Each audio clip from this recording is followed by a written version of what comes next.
இயக்கத்தில் உருவாகி மாபெரும் ஹிட்டான படம் பாகுபலி. உலக அளவில் கவனம் ஈர்த்த இப்படத்தின் 2 பாகங்களும் வசூல் சாதனையை செய்தது. இப்போது வரை இப்படத்தின் மீதான இருக்கும் வரவேற்பை மனதில் வைத்து பாகுபலியின் 2 பாகங்களையும் இணைத்து பாகுபலி த எபிக் படத்தை அக்டோபர் 31ஆம் தேதி வெளியிட உள்ளனர். இந்த படத்தில் மிக முக்கியமான பாத்திரம் ரம்யா கிருஷ்ணன் நடித்த ராஜமாதா சிவகாமி பாத்திரம். இந்த கதாபாத்திரத்தில் முன்பு நடிப்பதாக இருந்தது நடிகை ஸ்ரீதேவி எனவும், அதில் அவர் ஏன் நடிக்க முடியாமல் போனது என்பதையும் சமீபத்திய பேட்டி ஒன்றில் கூறியிருக்கிறார் அவரது கணவரும் தயாரிப்பாளருமான போனி கபூர். ராஜமௌலியின் பாகுபலி படத்தில் ஸ்ரீதேவி நடிக்க முடியாமல் போனது. ஸ்ரீதேவி உடனான உரையாடலுக்கு பின் ராஜமௌலிக்கு ஸ்ரீதேவி மேல் இருந்த மரியாதை பன்மடங்காக உயர்ந்தது.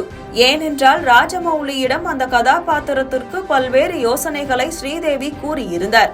ஆனால் அந்த படத்தில் அவரால் நடிக்க முடியாமல் போனதற்கு காரணம் படத்தின் தயாரிப்பாளர்கள்தான். ராஜமௌலி வந்தார், படம் பற்றி கூறினார், சம்பளம் பற்றி பேசும்போது அவர் வெளியேறிவிட்டார். ஆனால் தயாரிப்பாளர்கள் கூறிய சம்பளம் இங்கிலீஷ் படத்திற்கு ஸ்ரீதேவி வாங்கிய சம்பளத்தை விட கம்மியாக இருந்தது. அவர் ஒன்றும் வாய்ப்பில்லாத நடிகை இல்லையே, அவரை உங்கள் படத்தில் நடிக்க வைப்பதால் சில நன்மைகள் இருக்கும் என்றுதானே அணுகினீர்கள். அதை நீங்கள் மதிக்கவில்லை என்றால் எதற்காக அவர் நடிக்க வேண்டும்?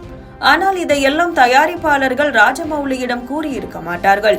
அவர்கள் என்ன கூறியிருப்பார்கள் என்றால், ஸ்ரீதேவி தங்குவதற்கு ஹோட்டலின் மொத்த தளத்தையும் கேட்டார் என இல்லாத ஒன்றை சொல்லி இருப்பார்கள். நாங்கள் கேட்டது எல்லாம் ஒன்றுதான். படப்பிடிப்பு நாட்களை தொடர்ச்சியாக நடக்கும்படி திட்டமிடுங்கள். எங்கள் குழந்தைகளின் விடுமுறை சமயத்தில் அவற்றை திட்டமிடுங்கள்.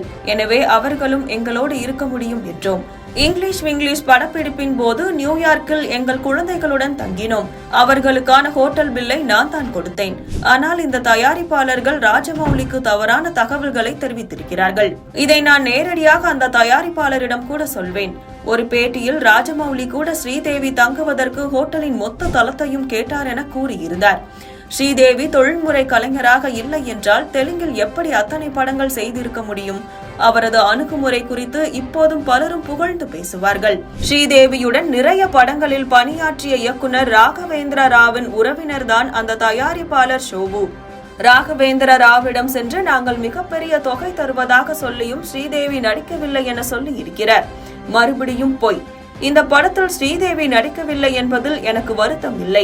ஆனால் அது நடந்த விதம் வருத்தமளிக்க கூடியதாக இருக்கிறது என கூறியுள்ளார் போனி கபூர்.